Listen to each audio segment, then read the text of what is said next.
இந்திரா காந்தி எப்படி பண்ணாங்களோ, வாஜ்பாய் எப்படி பண்ணாரோ அதே மாதிரி 543 கண்டினியூ பண்ணும். அந்த 543க்குள்ள தமிழ்நாட்டுக்கு 39, பாண்டிச்சேரி 3, 40 கொடுக்கும். மகளிர் இடஒதுக்கீடு என்பது ஏற்கனவே பாஸ் ஆயிடுச்சு. அது ஒன்றும் புதுசா நீங்க ஒன்றும் டீலிமிட்டேஷன்லாம் பண்ணணும் அவசியமே கிடையாது. தமிழக பட்ஜெட்டு, வேளாண் பட்ஜெட்டு, ஒரு சில ஆளும் கட்சி ஒரு சில கட்சியில சொல்லிட்டு மற்ற எல்லா கட்சியிலும் அதிருப்தி தெரிவிக்கிறாங்க. நான் இன்னும் பட்ஜெட் என்ன டீட்டெயிலாக படிக்கல. ஒரு ஸ்கீமா எடுத்து பார்த்துட்டு தான் என்னால் கருத்து சொல்ல முடியும். என்ன அதை அறிவிச்சிருக்காங்க, என்ன அமல்படுத்துறாங்க அப்படின்றத நான் பார்த்துட்டு தான் சொல்ல முடியும். நான் முழுமையாக இதை இன்னும் கவனம் செலுத்தல. கேள்விப்பட்ட வகையில் கூட இல்லை, நான் அந்த மாதிரிலாம் காமெண்ட்ரி கொடுக்கறதே கிடையாது. எதாக இருந்தாலும் நான் டீப்பாக படிச்சுட்டு தான் சொல்லுவேன். நான் முழுமையாக படிக்கல, படிச்சப்பறம் நான் கருத்து சொல்லுவேன்.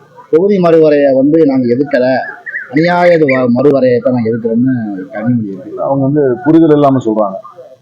இன்னைக்கு 543 தொகுதி லோக்சபால இருக்கு.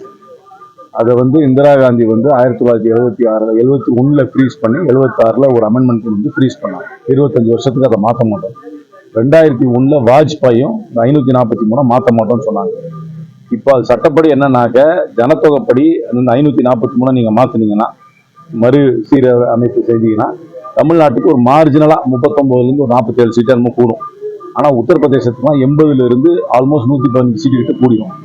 கேரளாக்கெல்லாம் சீட்டு குறையும். அதனால ஜனத்தொகை அடிப்படையில பண்ணாங்கன்னா தென்னகத்துக்கு இருக்கின்ற மக்களவை உறுப்பினர்களுடைய எண்ணிக்கை குறையும், வட இந்தியாவில் எண்ணிக்கை கூடும். இந்த 543க்குள்ளேயே பண்ணாங்க. அதனால ஜனத்தொகை அடிப்படையில், அதாவது 2026 இருக்கிற ஜனத்தொகை 2027 வருகின்ற பேசிஸ், அந்த ரிப்போர்ட் அந்த பேசிஸ்ல இந்த 543 பிரிச்சிங்கனாக்க தென்னகம் வஞ்சிக்கப்படும். அதுக்காக பிஜேபி என்ன சொல்றாங்கன்னா, நாங்க எல்லாருக்கும் யூனிஃபார்மா 50% கூட்டிடுறோம் அப்படின்னு சொல்றாங்க. ஜனத்தொகை அடிப்படை இல்லாமல் 50% கூட்டிடுறேன்னு சொல்றாங்க. 50% கூட்டினா என்ன ஆகும்னா, தமிழ்நாட்டுக்கும் பாண்டிச்சேரிக்கு 40 60 ஆகும். ஆனா உத்தரப்பிரதேசத்துக்கு 80 120 ஆயிடும். நமக்கும் யூபிக்கும் இப்ப இருக்கிற வித்தியாசம் 40. ஆனா அந்த புது வரம்புப்படி 60 சீட்டு வித்தியாசம் வந்துடும்.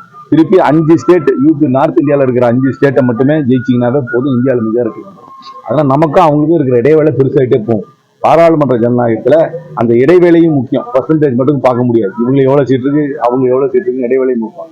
எந்த விதமான டீலிமிட்டேஷன் பண்ணாலும் அது தென்னகத்துக்கு பாதிப்பு ஏற்படுத்தும், தமிழ்நாட்டுக்கு கண்டிப்பா பாதிப்பு ஏற்படுத்தும். அதனால நாங்க என்ன சொல்றோம்னா, இந்திரா காந்தி எப்படி பண்ணாங்களோ, வாஜ்பாய் எப்படி பண்ணாரோ அதே மாதிரி 543 கண்டினியூ பண்ணும். அந்த 543க்குள்ள தமிழ்நாட்டுக்கு 39, பாண்டிச்சேரி 3, 40 கொடுக்கணும். மகளிர் இடஒதுக்கீடு என்பது ஏற்கனவே பாஸ் ஆயிடுச்சு. அது ஒன்றும் புதுசா நீங்க ஒன்றும் டீலிமிட்டேஷன்லாம் பண்ணணும் அவசியமே கிடையாது. 541 181 சீட்டு மகளிருக்கு கொடுக்கலாம். ரெண்டாவது ஒன்று தெளிவா தெரிஞ்சுங்க, இப்ப இருக்கிற 543 பார்லிமெண்ட்லயே பேசுறதுக்கு யாருக்கும் நேரம் சரியா கிடைக்கிறது இல்லை. எப்பாவது ஒரு நேரம் தான் கிடைக்குது. இது 850 பேரோ 815 பேரோ பார்லிமெண்ட்ல இருந்தா பேசுறதுக்கு நேரமே கிடைக்காது. ஒரு பெரிய பாராளுமன்றம் வர்றதுனால ஜனநாயகம் வளருதுன்னு நினைக்காதீங்க. பெரிய பாராளுமன்றம் வர்றதுனால விவாதங்கள் குறைந்து விடும். ஜனநாயகத்துக்கு அது பாதிப்பு. பெரிய சபை இருக்கிறதுனால ஜனநாயகத்துக்கு நல்லது என்று நினைக்க கூடாது. ஒரு சபை இருந்தா அந்த சபை பேசணும், விவாதிக்கணும், மசோதாவை பத்தி பேசணும், சட்டத்தை பத்தி பேசணும், சரத்தை பத்தி பேசுறதுக்காக இருக்கு. அதுதான் அந்த சபை. அந்த சபையை இன்னெஃபெக்டிவ் ஆக்கிடுவீங்க. கூட்டத்தை கூட்டிகிட்டே போனீங்கன்னா அந்த சபைக்கு மரியாதையே எல்லாம் போகுது. அதனால 543 பாராளுமன்றத்தை மக்கள் தொகை அடிப்படையில நீங்க சீரமைத்தாலும் சரி, இந்த 50% கூட்டினாலும் சரி, தமிழ்நாட்டுக்கு பாதிப்பு. அதை நாங்கள் ஏற்றுக்கொள்ள மாட்டோம். இந்திரா காந்தி எப்படி செய்தார்களோ, வாஜ்பாய் எப்படி செய்தார்களோ அதே போல 543 பிரிசர்வ் பண்ணி அதையே நீட்டித்து அதற்குள்ள எப்படி இப்ப தமிழ்நாட்டுக்கு என்ன பிரதிநிதித்துவம் இருக்கோ அந்த பிரதிநிதித்துவம் பாதுகாக்க வேண்டும்.